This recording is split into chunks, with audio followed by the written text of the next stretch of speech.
a particular place might feature in their cultural narrative, or they might be historic monuments.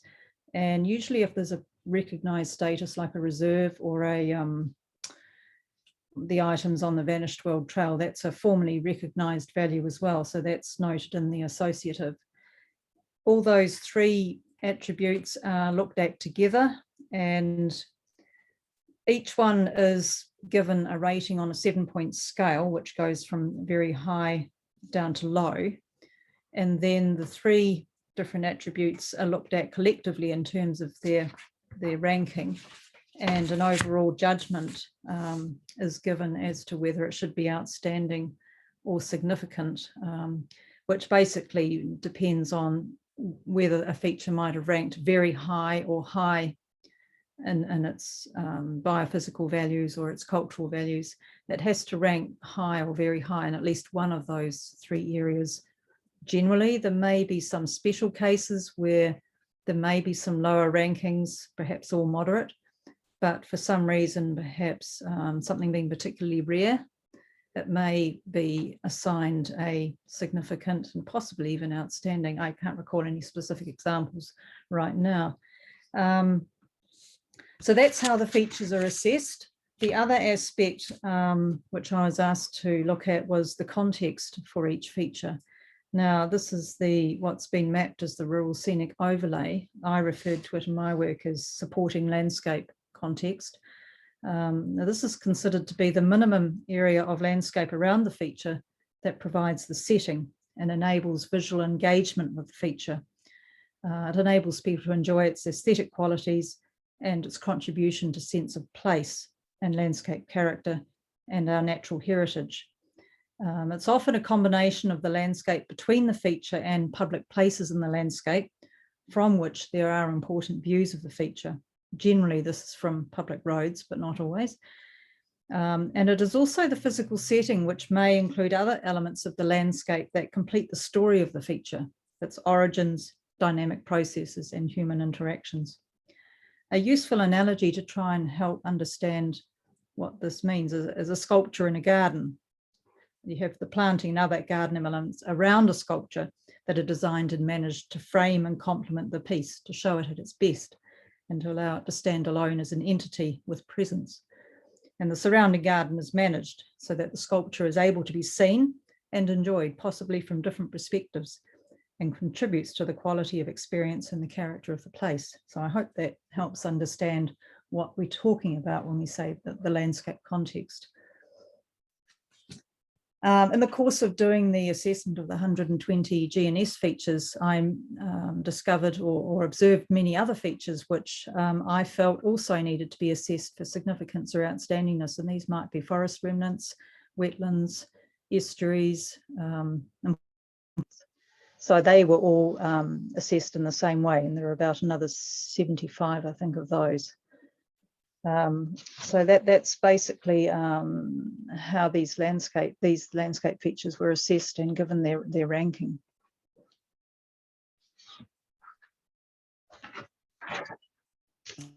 Get that. Could you try again? Sorry, that was Siri. Okay, so and we've got some of these questions that we'd already received from the landowners during the engagement to date. So first question I've got is about Grahame Hill. So it's been defined as a significant natural feature, and it's surrounded by a fairly large area of rural scenic. It looks like roads have been used to define where the boundary of that area is, and as that's been used also in other rural scenic areas. Can you tell us why roads have been used as boundaries? In the case of Grahame Hill, and I'm looking at my map of that area at the moment, the roads were used as boundaries because that's where the views of the hill would be from. And so the land between the road and the feature is the foreground to the feature. And for example, if trees were planted along the road, they might block the view of the feature. So that's an example of how visual engagement with the feature might be affected. So it's important to identify the landscape which you look over or past in order to see the feature. Okay, thank you. In a similar vein, the whitestone limestone bluffs on the road between Western and Enfield also have a large rural scenic buffer. However, this feature is visible from several kilometres away, compared to the edge of the rural scenic zone, especially from up further in the Waireka Valley. How did you decide where these boundaries should be placed? I took a fairly practical approach to this, and there are many features that can be seen from wide distance from many roads, but it wouldn't be practical to map the entire area between those viewing points in the features context landscape. In this case, I selected what I felt were the most important views, which were the closer views of the escarpment. As I said, it can be seen from many different places, and it will be of quite a large area if you took every single view of the escarpment. So I think you have to be practical about this and limit it to the most important views. I may not have captured all of them. It's only a draft, as was said. So if there are other important views, then we need to know about them. Thank you. Third question, was any consideration given to making boundaries of features conform with other already existing overlays? For example, marine reserve overlays, wetland overlays, significant natural area boundaries. Would you be in favour of this concept where it would help with land management decisions? And an example would be where people can locate fences. So just wondering what your thoughts are on that one. In terms of defining the landscape, no, I didn't refer to any other overlays. They weren't at my disposal.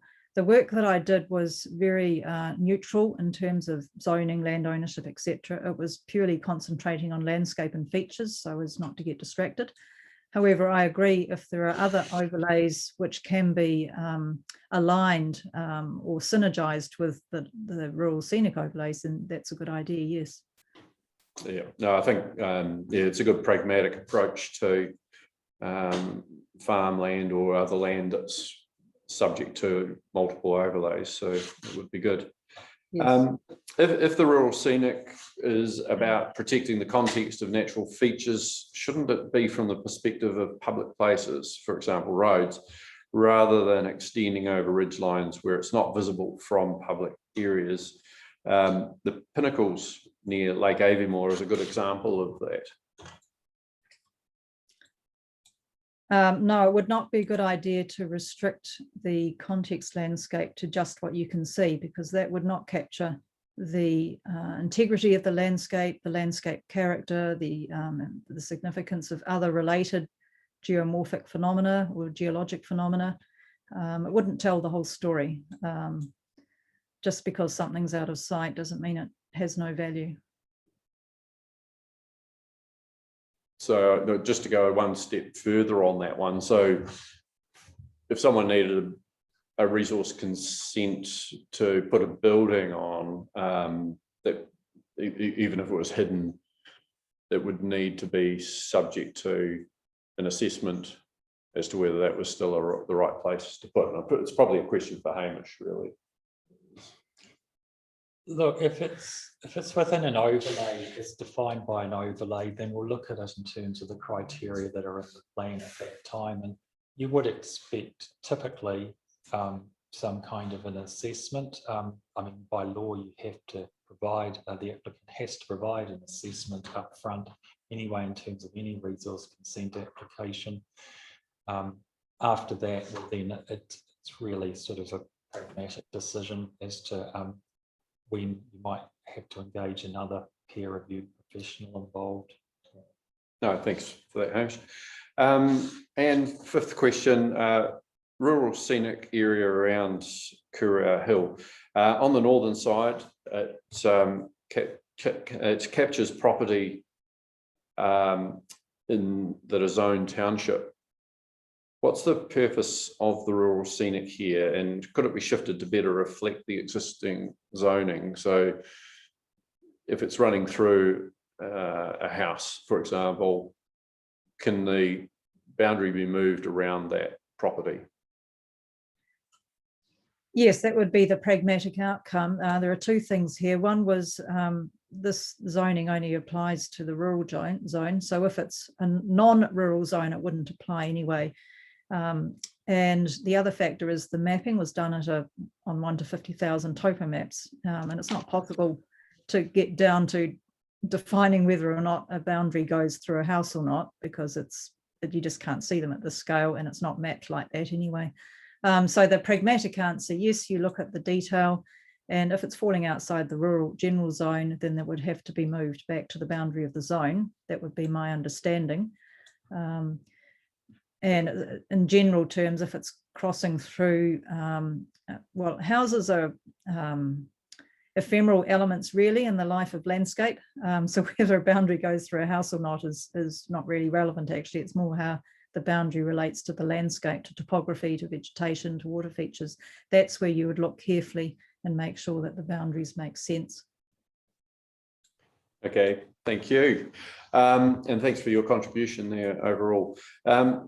Just a reminder to people watching this, if you've got questions that you want to ask, please get them in. We're just about at this time for final questions from the audience, so that they can be collated and as many as possible answered when we get to that part of it. But for now, I'm just going to ask Grahame Densem just to do his intro and what he's going to talk about. Thank you, Gary. I am saved a lot of the work because Anne's already done it, explaining the process to some degree. I have been through this before, as Gary said, 14 years ago. And in many ways, it's been interesting to come back and see what has and hasn't changed. However, last time we identified a lot of landscape values, particularly in the upper district, as to what areas had outstanding values. And in many ways that hasn't changed, but what has changed is that when we did this process last time, in talking with landowners who had development plans, the council agreed to excise certain areas from the ONL, and therefore they became rural scenic. In going back this time, looking at the areas again, where those ONL values still exist, in other words, where the development hasn't occurred, I have this time put it back into ONL because that's what my job is. My job is to tell the council what has outstanding values. So that's a general reason for why several areas have gone from rural scenic to ONL in the upper district. As Anne said, we have in the processes established before the Environment Court, we have this list of values called the Pigeon Bay Criteria, which are intended to define what we should be looking at to evaluate what's going on. And as Anne said, there is 3 groups of them. There are what I call the natural values. So they are the things like ecology and as Anne has looked at, the geological values and so forth. They're generally called natural science values in my work for the council. There is a second group which Anne described, which are the aesthetic values, and these in particular are more tricky because they are personalised to some degree. But the Pigeon Bay list says the aesthetic factors are memorability, how memorable a place is, when you've been there and go away from it and remember it, how natural something is. And that is not referring to how ecologically or natural it is, but it's how natural it appears to be to the observer. So it's an aesthetic form of naturalness.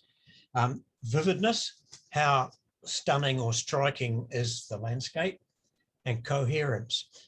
Coherence is the way that, as in the high country in particular, the land cover continues for a long time over large distances, unbroken by fencing or so forth. And that's one of the main characteristics of the extensively grazed high countries.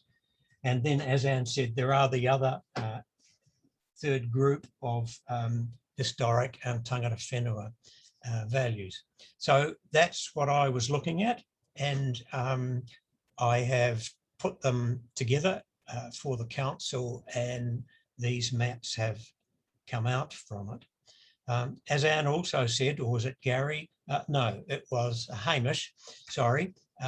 We also have had to comply with a whole lot of new things that have happened in the last 14 years.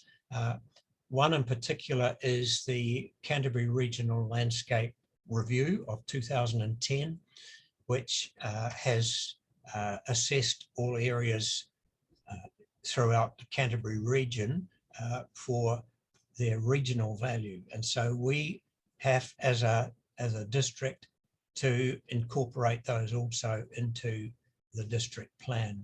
Now, that doesn't help people in the ORC part of Waitaki. It is less straightforward there, but we still have some pointers as to what held to be important in Otago region. So the other thing which has changed is that we have been through a long process in the Environment Court, in which I was involved, as regards the Mackenzie Basin. And basically the whole of the Mackenzie Basin was defined by the Environment Court as being an outstanding natural landscape.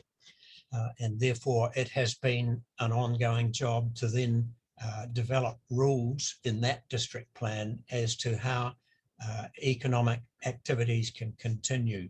So that we also had to reevaluate with that in mind. So I think those are the main things to introduce. Gary? Yep.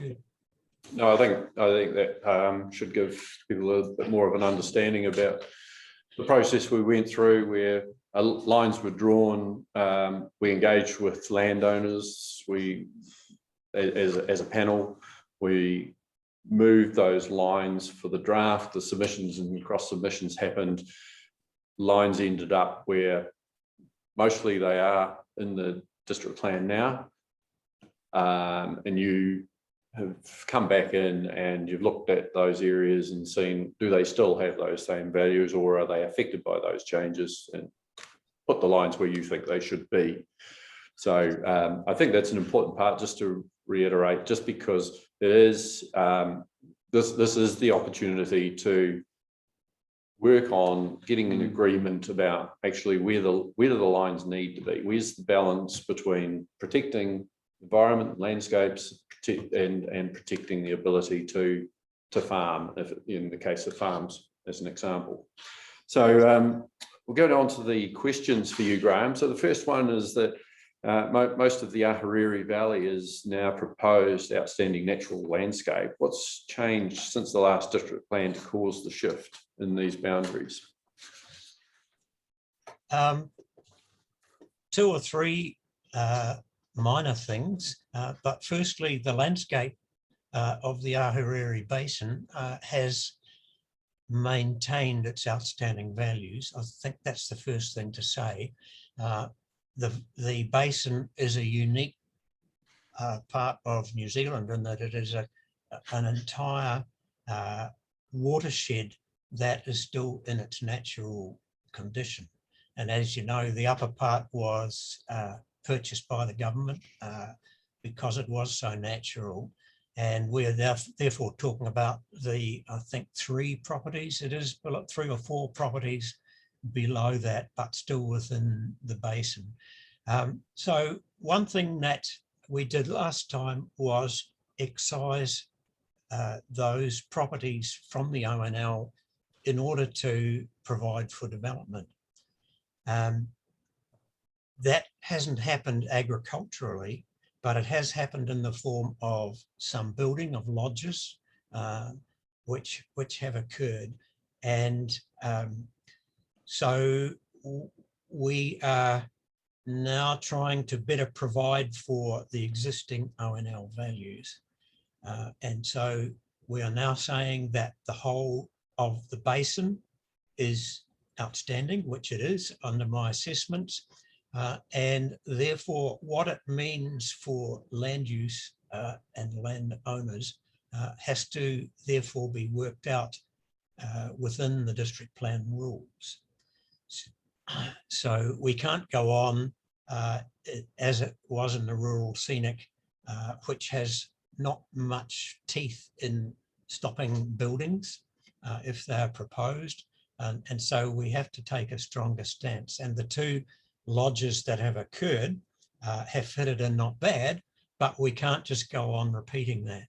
And so I think that is the reason for having gone back to this other approach now. Okay, and I just stress that the views aired are those of landscape architects, not necessarily of what the council ultimately will decide. It always comes with that health warning, I think. Question number 2, and most of these questions follow this vein. It's really the areas that are been added or included. For this one, the outstanding natural landscape was previously restricted to the steeper slopes in high country, but now we've got lower slopes also included in many areas, for example, around Lake Ohau. Can you explain why those have been added in?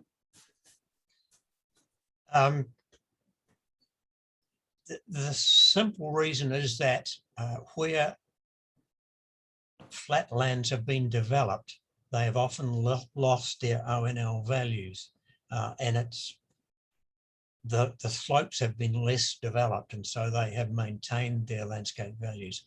So there has been a pattern of that division, but on the other hand, ONL values extend across the landscape in its entirety, and where those values are still maintained on the flats as well as the slopes. For instance, if you could look at Anne's the backdrop behind Anne here, those values exist on those flats as well. And so where they still exist, I have advised the council that we should re-include them into the ONL. Also, for instance, around Lake Ohau, or between Ohau and Ruataniwha in that area, there has been recently land agreements and land purchase. So a lot of that highly natural land on the Ohau moraines, for instance, which is a unique land form. It's quite rare in New Zealand to have moraines like that. Quite a lot of those which are still in a natural value have now been taken out of the possibility of development because they have been purchased. So some, in that case, for instance, around Ohau, that's what has happened. Okay, thank you. The ONL has also been extended into the Long Slip Valley. Can you talk about the reasons for that one? It is much the same as the Ahuriri. Long Slip Valley, of course, is the state highway that goes up to the Lindis Pass. So it's a very heavily seen and trafficked landscape, and there is a reason to try and therefore maintain as much high country feel as possible. Under the new regimes, whereby we are trying to manage development and farming through the plan rules, it has now been put into a total ONL, which the values can be justified, you know, the values I have identified as existing.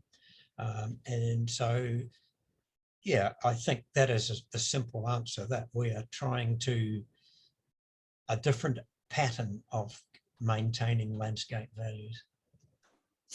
Thank you. Heading down to the south of the Waitaki district, the ONL is now present over, well, was being proposed to be present over some of the large areas of the pig route. Why is that? And coming back this time to look at the district, I have realised that the ONL values extend particularly down the Kakanui range, both because of their naturalness and because of their visual impacts on the wider district.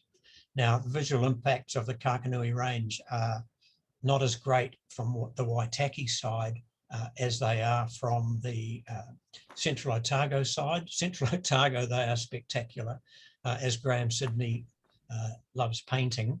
But nonetheless, the ONL values continue down that ridgeline as well. And so I have identified a new ONL that extends from Danzi's Pass down the ridgeline of the Kakanuis to Kakanui Peak approximately. Now, quite a bit of that is the this scenic area. The name's just gone out of my mind for the moment. Quite a bit of it is a reserve, a natural reserve anyway, but it doesn't extend north and south. But going to the second part of your point then, Gary, having established that and its continuity with, one thing I didn't mention is that the Central Otago side also is designated in their scheme as an ONL up to the ridgeline and right down to the Waitaki boundary along the state highway. So that's their side of the pig route. Coming down to the pig route area along the state highway, I've made a call that that land down the side of the Kakanui range is of ONL value, and I have proposed that areas coming right down to the state highway around red whatever it is, Summit, oh sorry, I forgot the name, also be included in an ONL because of its historic mystique as the pig route and that route to the goldfields and the famous bullock route getting into the central goldfields.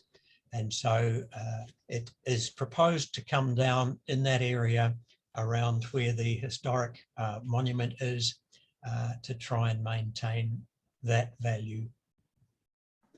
Okay, thank you. In the same general vicinity, we've also got Macrae's Moonlight area, and where there's ONL now present there, and other parts of the Waihemo ward. Yeah, just a explanation of including those areas. Is it a similar reason? Yes. There's three parts to this Macrae's Ridge through to Waihemo. The first is the Macrae's Ridge itself. And there is a very jagged boundary there between Waitaki and Dunedin City, as you probably know. Dunedin City, on their side of the boundary, facing Hyde and so forth, is designated as an ONL in their plan, the Dunedin City plan.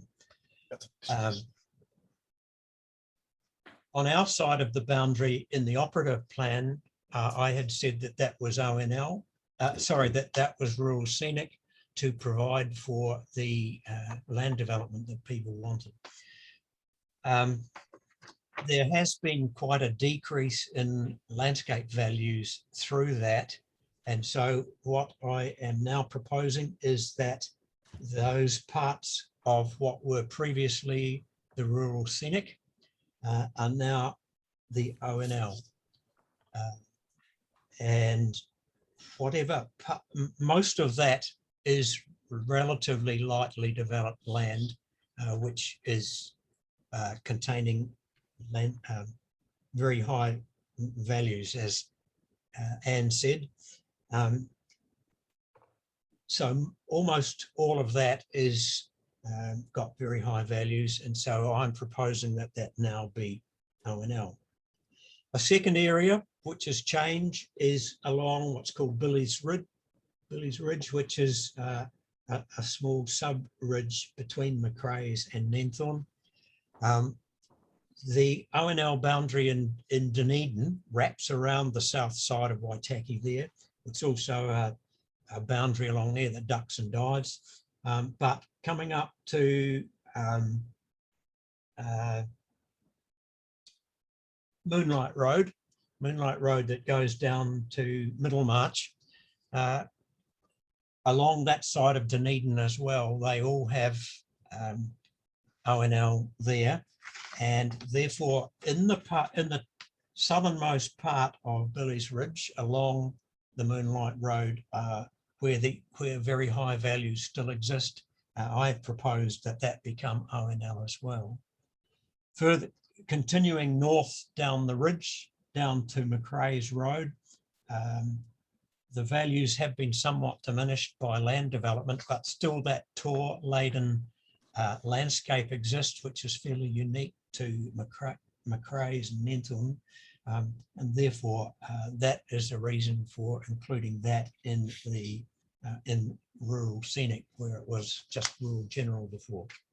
The third area is the Nenthorn Stoneburn Ridge, which goes from the Dunedin city boundary right up almost to Dunback. That was rural scenic in the operative plan, and I have proposed that those rural scenic areas be extended down to lower contours now, because the very high values exist on the west side facing Stoneburn, and quite a bit of that is a conservation reserve anyway. So I think from memory it's a 400-metre contour that is now proposed to come to.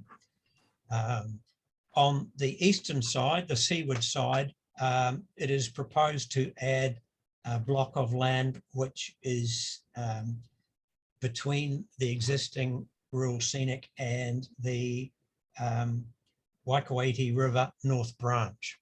And so that is contiguous with the existing rural scenic and is no different from it in its landscape values, and therefore I've proposed that. Okay. Thank you very much. Right, that finishes those other questions. So we've got the ones that viewers have sent in. So we'll just go back to you, Anne. So first question, what's the size and the purpose behind buffer zones?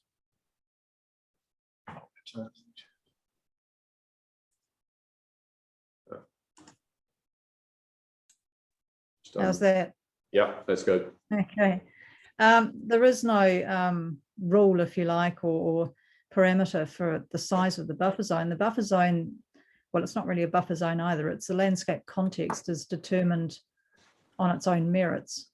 So the scale varies from virtually very little to quite large. For example, up on the Hawkden Plateau, virtually the whole of the Hawkden Plateau is context for the features that are on that plateau, simply because it's so vast and the features are within that vast landscape, which can be taken in some views in one go, depending on where you're standing.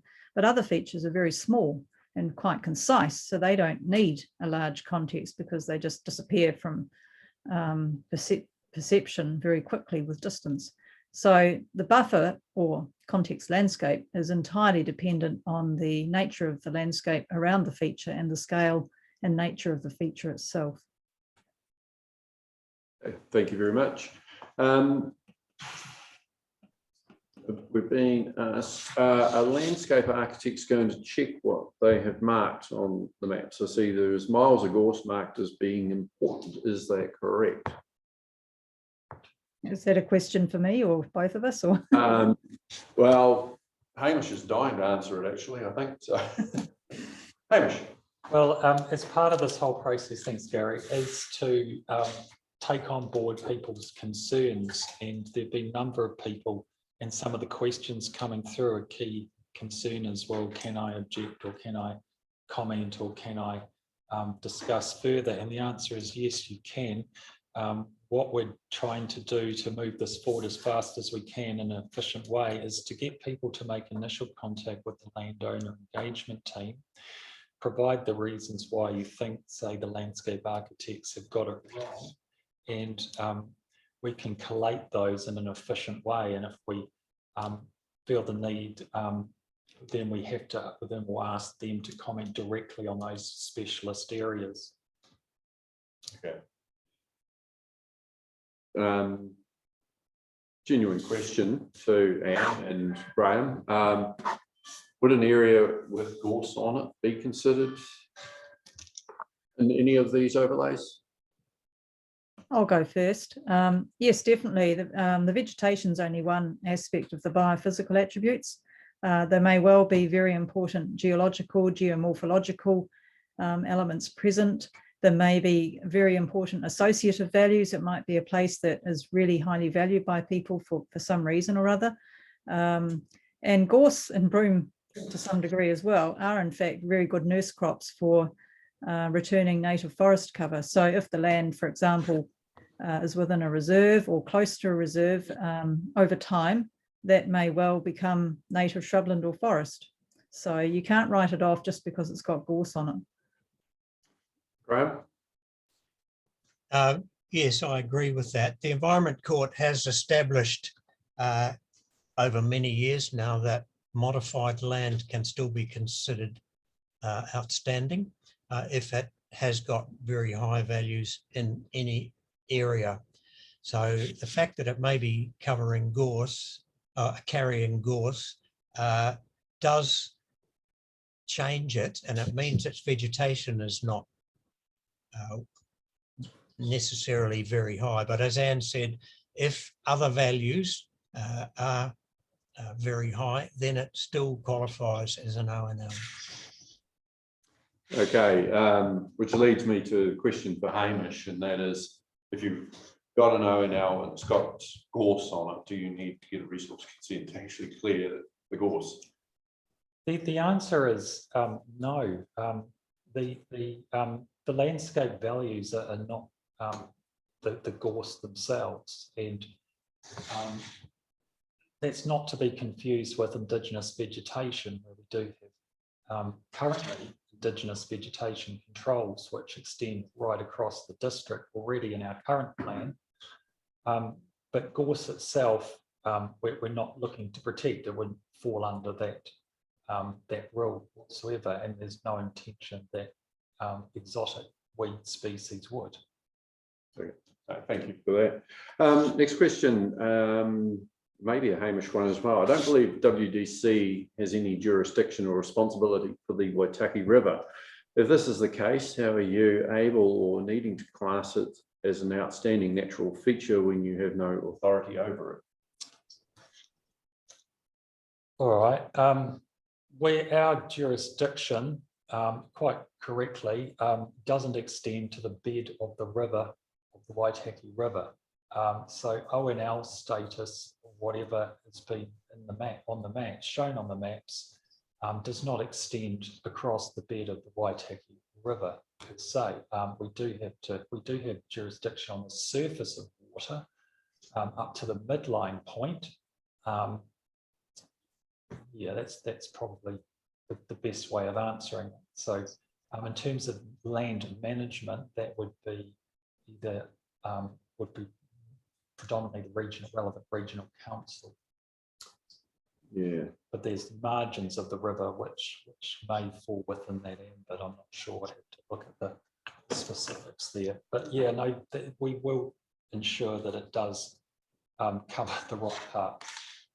I have to say, makes you really feel for lay people, trying to understand whose jurisdiction these things come in. Surface water, district council, water itself, regional council, riverbeds. Yes. Regional. Look, it's a complex area, and I know regional council, ECAN, recently went to court to try and resolve or clarify some of the extent of what's defined as the riverbed versus the land which is outside. Yeah, it is a very complex area, particularly with braided riverbeds. Thank you. Right. Now, next question. It's from someone who's got understands the value around outstanding natural features and significant natural features, but confused as to why their property has got a scenic classification. So why is most of their property with no scenic value overlaid, with no scenic value now overlaid as scenic rural when their 3 hectare neighbour is not included there at all? We've got a response for why that might happen? And I'll respond to that. So it relates to my assessment. It simply can be answered that I took no notice of cadastral boundaries. That wasn't, as I said, I did my assessment in a cadastrally neutral manner. I have no idea where property boundaries are, so that may explain it. It may be entirely coincidental, certainly wasn't intentional, but it also reflects the scale of the assessment. As I said before, it's done on a 1 to 50,000 topo map. So individual properties are far too fine a scale when you're talking about a 3 hectare property. thank you. Same people, different question, and that's really around the values and just the questioning of consideration of land value when these assessments are being done. Do you want to comment on that one, Grahame or Anne? When you say land values, are you talking about economic values? Yeah, financial, yep. That's not our brief. Our brief is to identify landscape values per se. What that landowner is raising is an issue that you as a council then have to take into consideration when you're adopting our recommendations into your plan. Yeah. So that, yeah, you take a purist approach to your assessments around what the landscape values, etc. are. It's really up to the council to determine those other how those other effects are managed and how we take into account those. The ability to produce on farmland and have income and so on. Correct. I would add that from in the back of my mind, knowing what restriction, for instance, will go on a piece of land because it's rural scenic, in the back of my mind, I always know that more or less the landowner can continue doing what they're doing. And so you're not destroying economic value. You may be affecting future development, but not existing. Thank you. Just a very quick question. Were assessments done by site visits or just from maps? My assessments were all done in the field as best as I could. Some features I simply couldn't get to because they were small and within private property.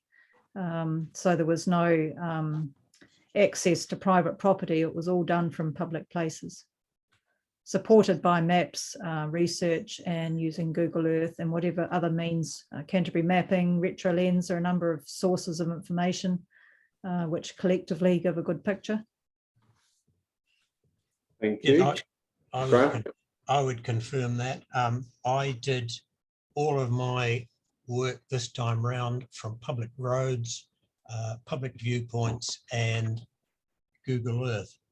However, last time we went on a large range of properties, and one of the things that I was looking at this time round is does the property seem to have changed much? And most of them hadn't actually. And so I did have that a bit of prior knowledge that I also was able to take into account. Yeah, it was certainly one of the benefits last time around.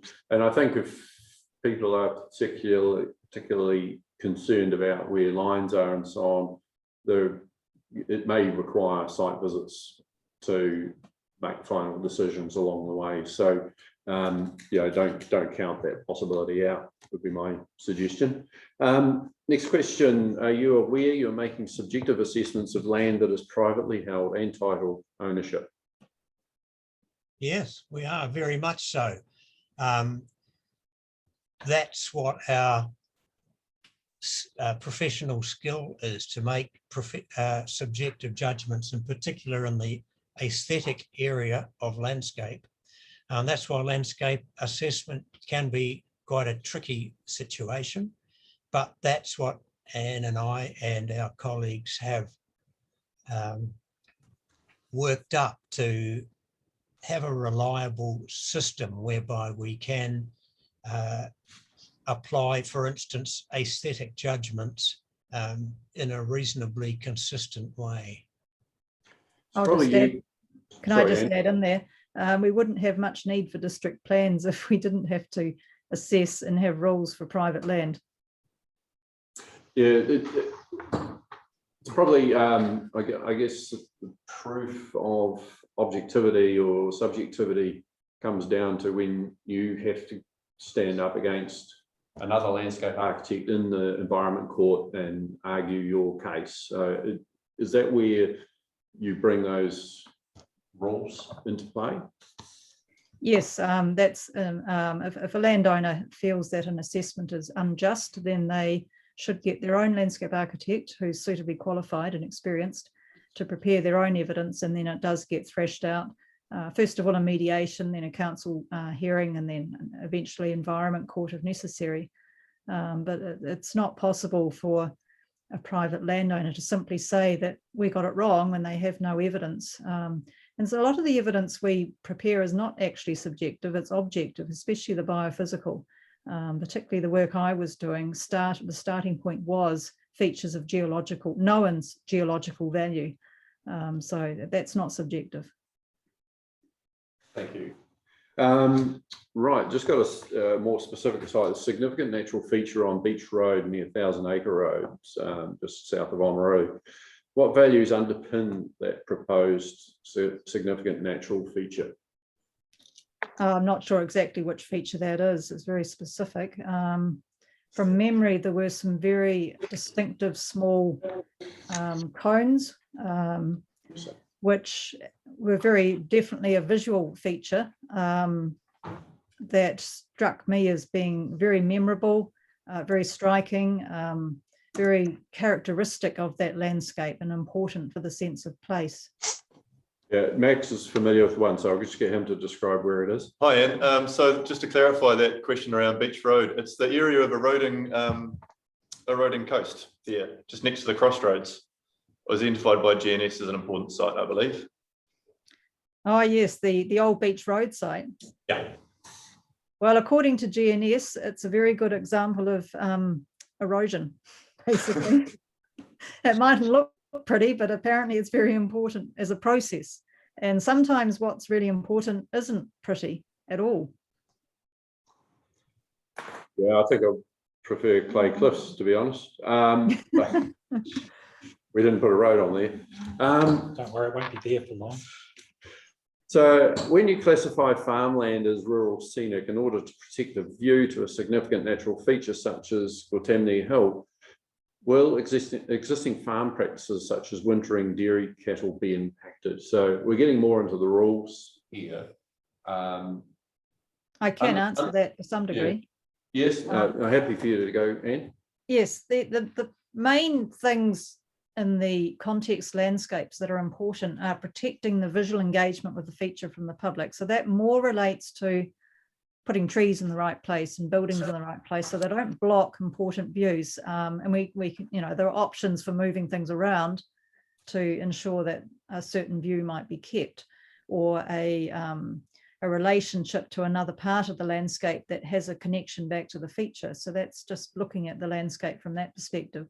The other perspective that's important is landscape coherence. So it's just ensuring that things like tracks, earthworks, new lines in the landscape aren't discordant features that distract and bring down the quality of the scene. In terms of general land use, there would be less impact, whatever land use is ongoing at the moment, whether it's grazing or cropping, that's the foreground. Generally, if it's an open foreground and it's within an existing pattern, there wouldn't be any impact from that perspective.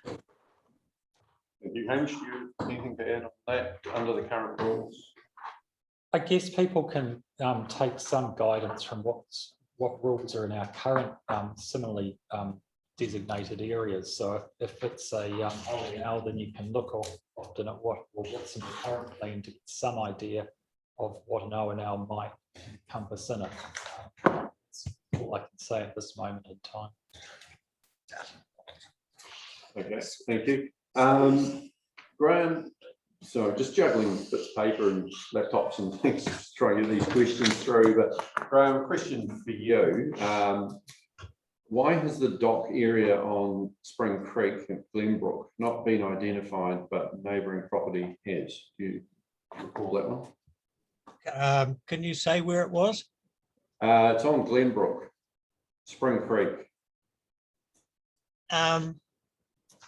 Offhand, no, I can't. I'm sorry.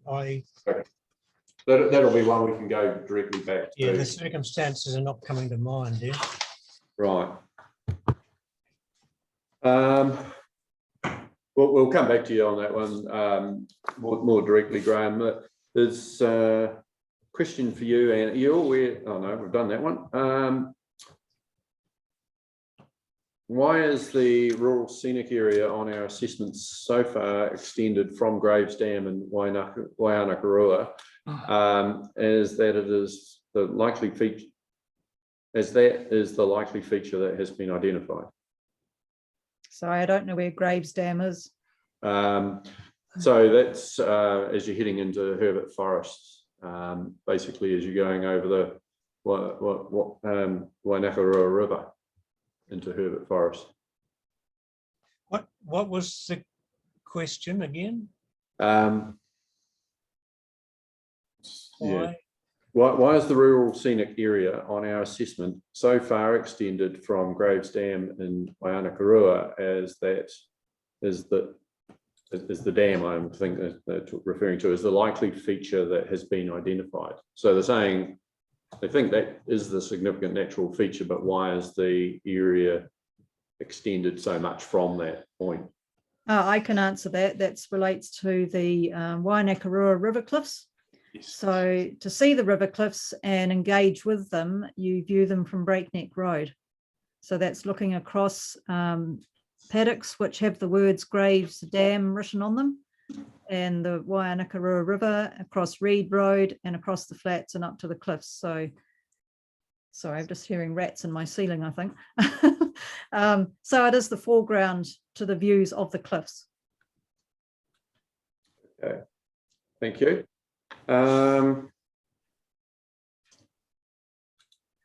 Just make sure. Here, right. Why is the quarry at Waianakarua proposed to be rezoned as rural scenic?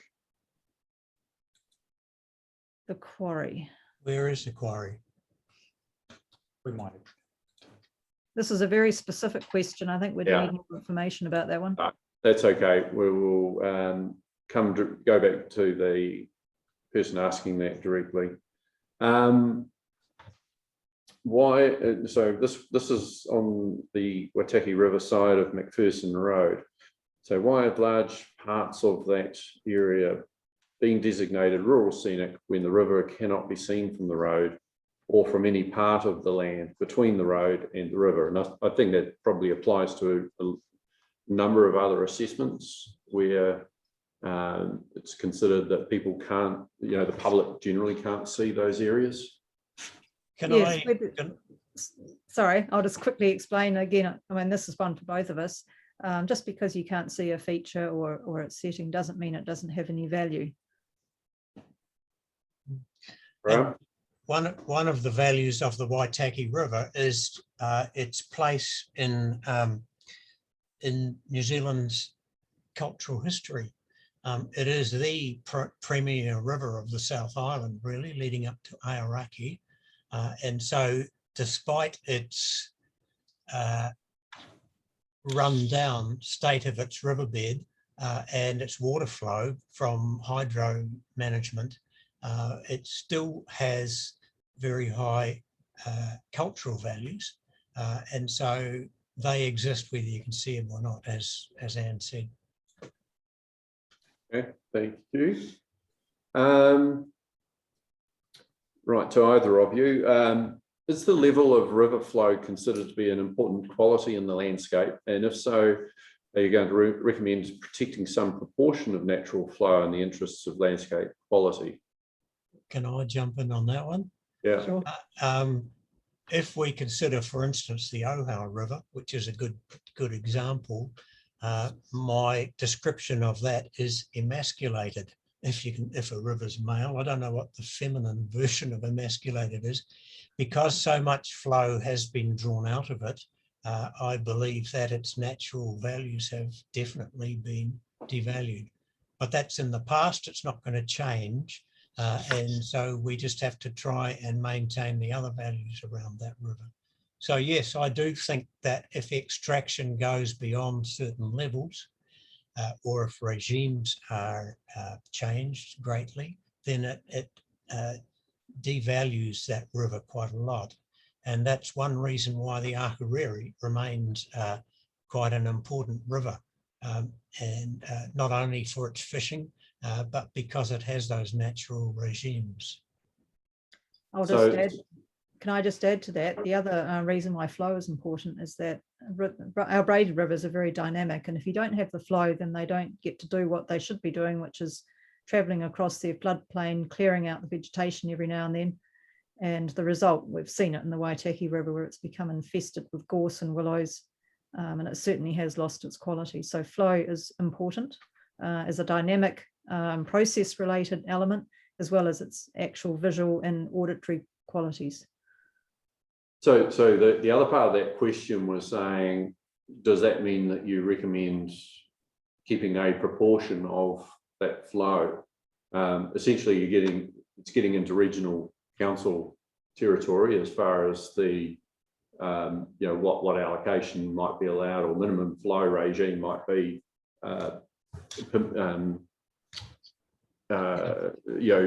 structured in there.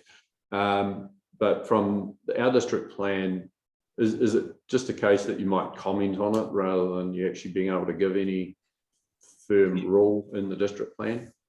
From my point of view, it definitely, there is a point at which the landscape values are affected by decreasing flows. So from the point of view of landscape values, yes, I think that it's important that we identify that. However, it's not up really even to the council to manage that. It's a regional council matter, I believe. And so while we can say it, who has to act on it is another matter, and how much they can act on it. So essentially, with the regional councils doing their regional plan and they're looking at these matters, that would be something that they'd take into account from a landscape architect and actually start looking at minimum flows, perhaps. Yes, the Canterbury Regional Landscape Review of 2010 has designated the Waitaki River as a case in point. And I forget, Anne, is it ONL or is it rural? Is it significant natural feature? I can't remember. I can't recall. No, I'm not sure. I think they may have said it's significant. So their landscape architects have identified it, and so it would be in their regime really, but we would take that on board. Okay. Right. There's a question which was in response to another answer, but I don't know which one it was referring to, but a question for you, Grahame. Is that why outstanding landscape goes through the middle of a pivot.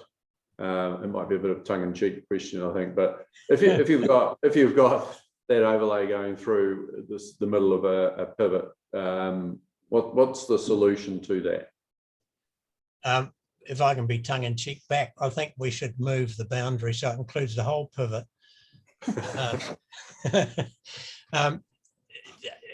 No, it's a matter of mapping. In that case, it's not intended that land within pivots would be in an ONL. So that is a site-specific thing that we'll have to look at. Okay, no, thank you.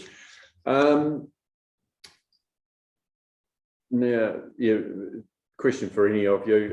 Can you confirm that the mapping done from a distance from public land, as has been mentioned earlier, needs to be ground truthed in order to make it legally binding? Do you need to go on site? Not in all cases, no. Anne and I are both geographers, and so we're familiar with the process of drawing boundaries, whether they are specific hard boundaries or whether they are transitional boundaries. We mostly have tried to draw boundaries according to either landscape change feature or a geographical feature such as a fence line, perhaps. So in many cases, we don't have to go on to identify that boundary. I can add to that. In my view, if a landowner would like one of us to go on, I think that's fine. That would add information. But to treat land use as a defining criteria for deciding boundaries is fraught with problems. Land uses change over time. The preference is to use topographical features, water features, natural boundaries, vegetation, etc., and find those that can be fixed rather than a fence line or a paddock boundary or something, because that can change over time very quickly and it's not very defensible. But certainly ground truthing is the ideal, but that takes a lot of time. Thank you. This one's around about Coherence Hill. It may be the same as one we asked earlier about Coherence Hill, but I'll just ask this one. It's on the south side of Coherence Hill. There's a block of 4 lots from the corner of Ments Road and Kettle Valley Road. 3 are classed as rural scenic. There's one section that's been in part rated as rural scenic, and the top part of the section is classed as significant natural feature. There's no difference in the topography or visual view of the Coherence Hill. Why would the section be classified as SNF? Shouldn't it be rural scenic? Can I answer that one? Sure. I think that is just something that we, in the overall scheme of things, haven't sorted out.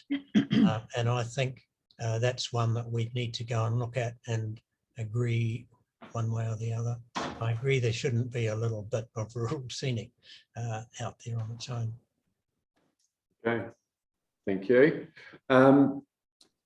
We've got a number of other questions, and I think Hamish will refer to some of them, at least in a broad sense, but as we've said earlier, we'll go back to individuals if they haven't had their question asked and answered in this session.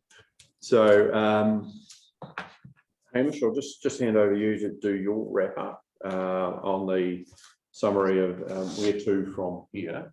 If you want to just cover off as part of that, those questions you've got there. And then I'll do the final wrap up after that.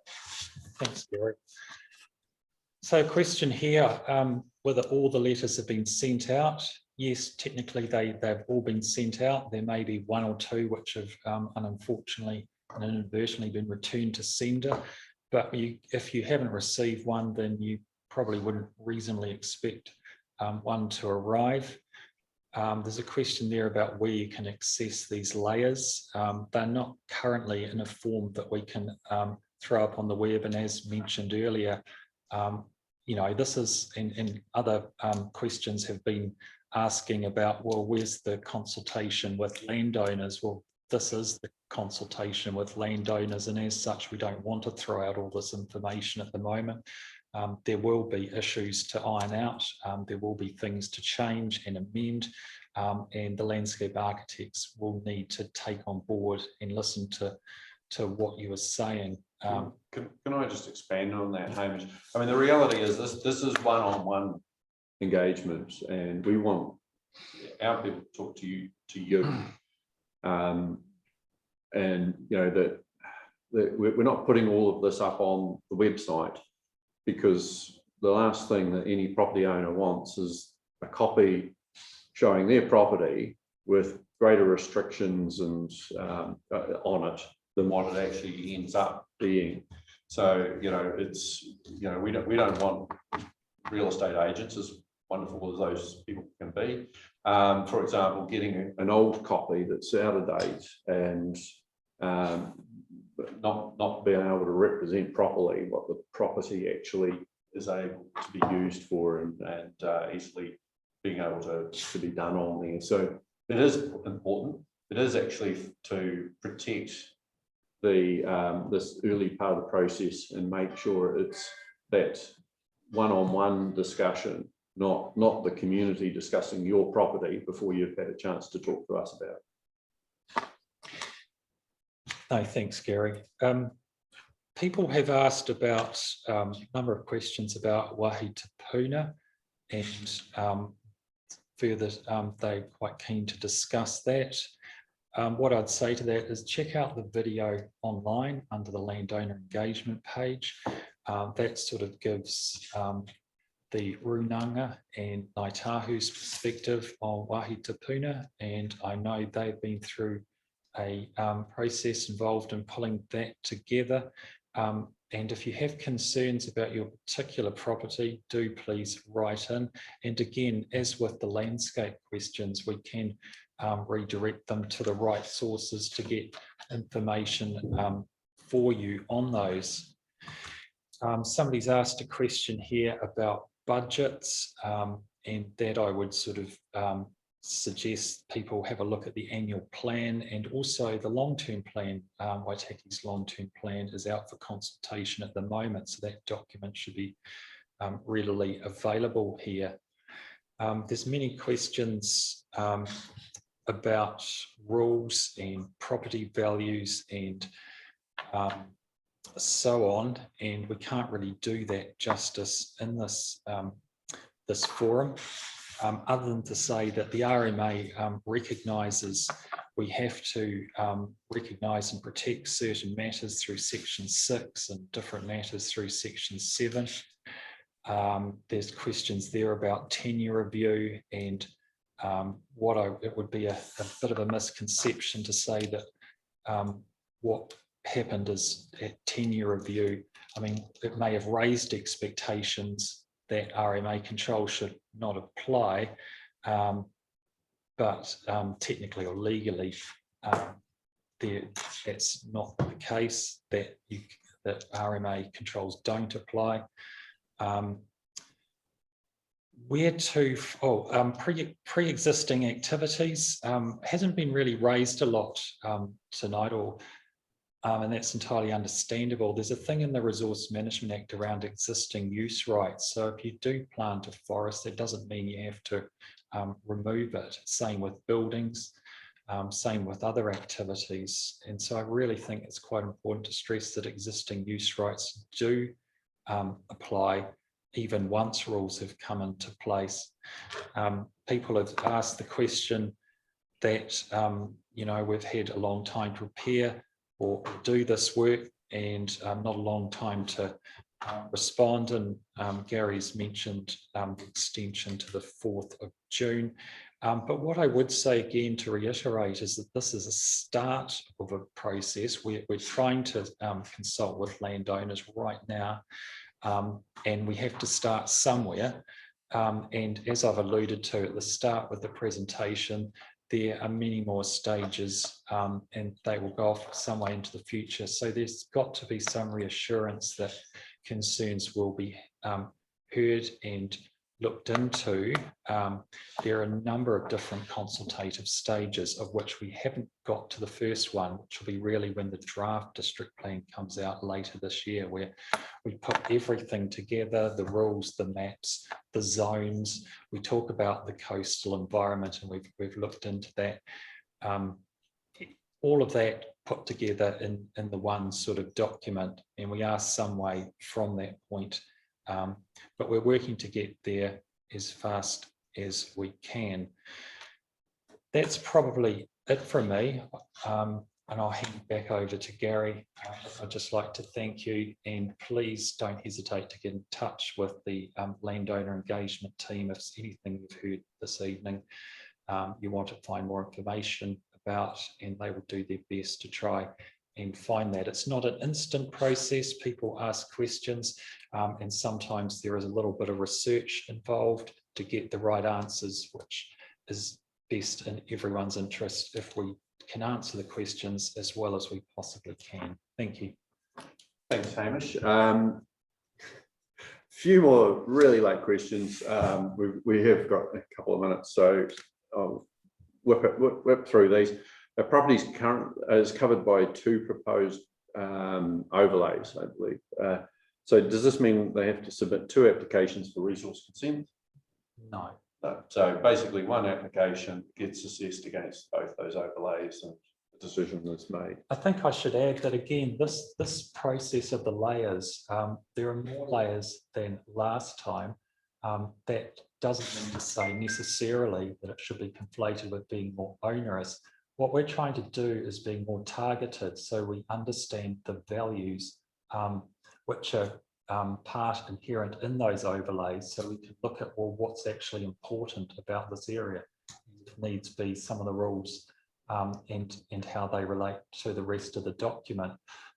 So look, this will actually help in many cases to relax rules elsewhere. Where we do have rules, at least we have a better understanding for why those rules are needed in the first place. This is always a good question. What's the total cost of this exercise and who's paying for it? What are the future costs, particularly if landowners object? Well, the total cost is stupid money. It's in the millions of dollars. Unfortunately, ratepayers pay for it. It is part of the regulatory environment that councils are in, and it's something we have to do. If we don't do it, then it gets done by basically outside entities, and that's not a good thing either.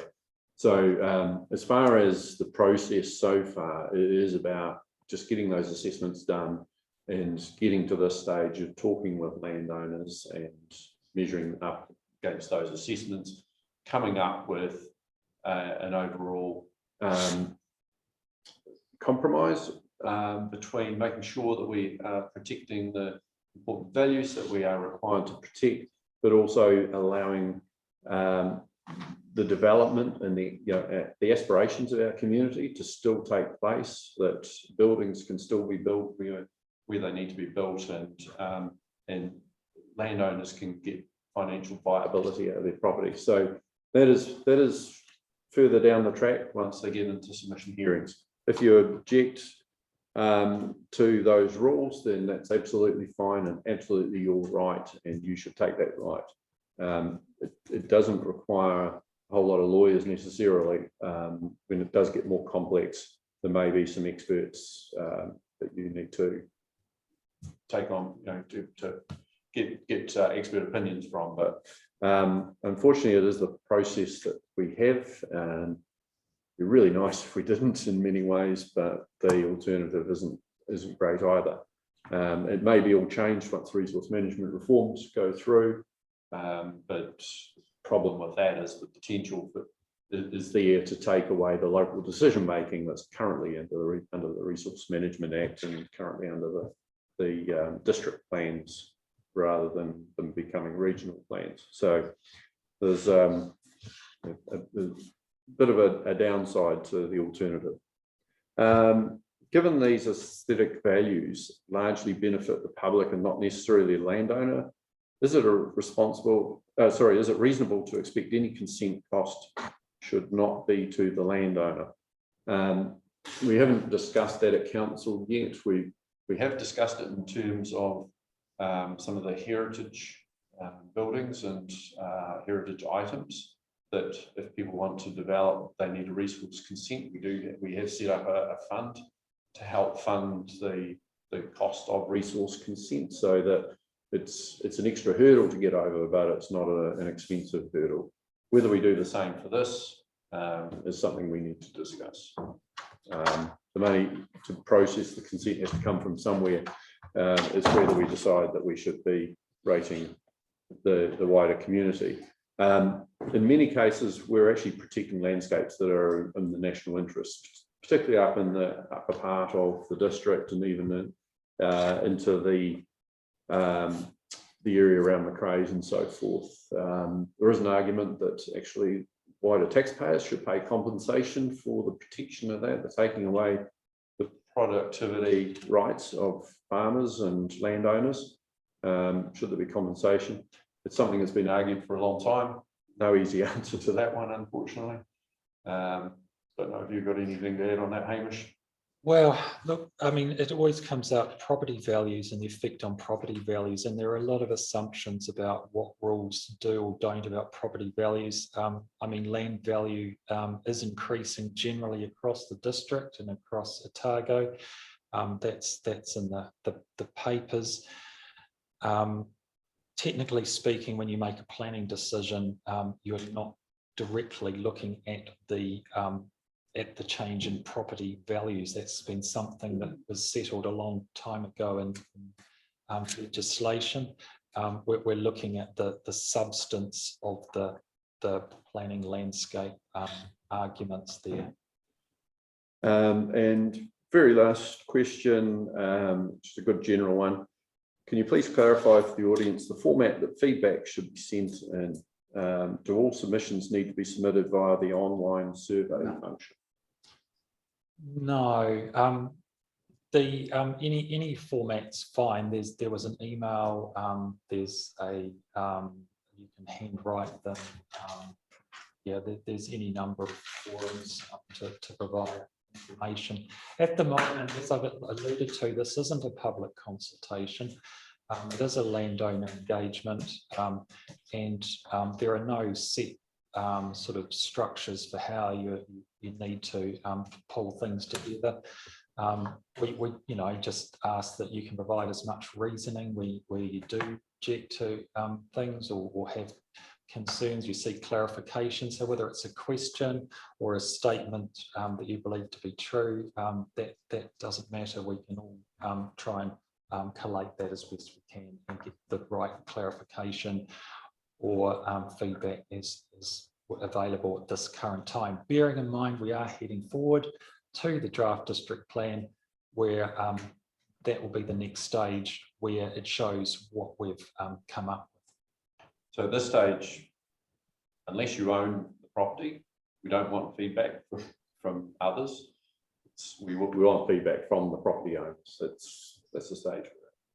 That's right. Yeah, it is primarily for landowners. Okay, hopefully that's helpful to you. I mean, this is a difficult job that council does, as I said before. We've extending the time frame through to June the 4th. That's for you to contact us. Working with you and talking to you about your property will carry on past that time.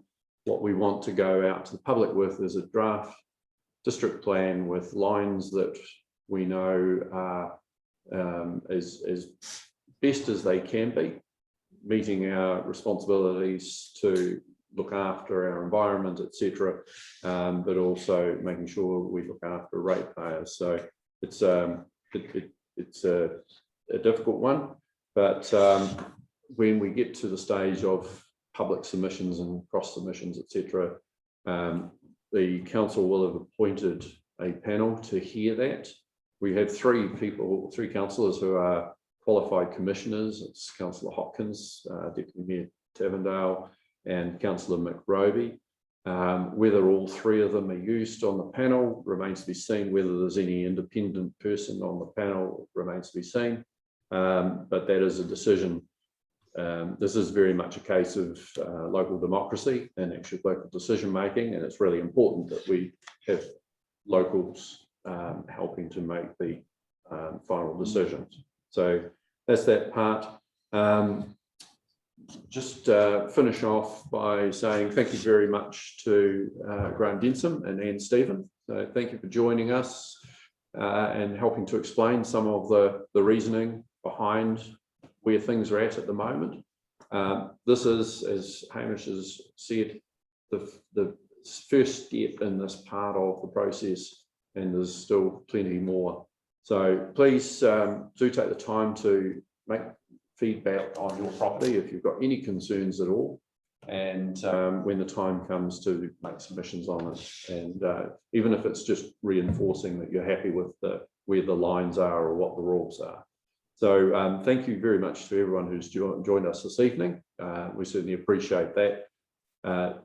We're trying to do a good job of making sure that we've got a district which is vibrant, which has got a great environment, which has got good businesses and good opportunities for people. So getting all of that right isn't going to be easy, but that's what we want. So thank you very much for joining us, and please get in touch if you've got any questions at all. Thank you.